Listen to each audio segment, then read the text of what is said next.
E4 nima edi? Aytgandek, bot bor edi-ku, yangi bot ochilgan. Mana bu yerga Telegramda kirgandan keyin Airfil jamoasi yangi bot ochgan. Botga kiramiz. Bu yerda Airfil, Maxterum, Auron kataloglar haqida ma'lumotlar bor. Buni yana o'zbek tiliga o'zgartirsa bo'ladi. Mana bu yerga Maxterumga kiramiz. Xatolik kodlari menda E4 edi. Bu yerda boiler datchikni qo'ymagan ekanman. Qolganlarida ham polna ошибкаларni chiqarib qo'yilgan ekan. Mana xatolik kodlardan orqaga chiqamiz. Bu yerda o'rnatish bo'yicha videolar bor ekan. Birinchisiga to'g'ri o'rnatish, ikkinchisiga propanga moslab ulash. Bundan ham orqaga chiqamiz.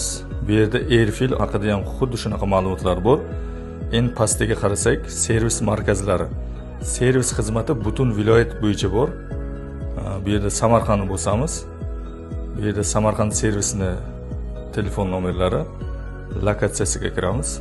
Lokatsiyasini ham ko'rsatib qo'yganmiz. Ustalarga juda udobni. Menga shu bot juda ham ma'qul keldi. Har bitta kichkina ошибкаga o'ylab chiqarilgan.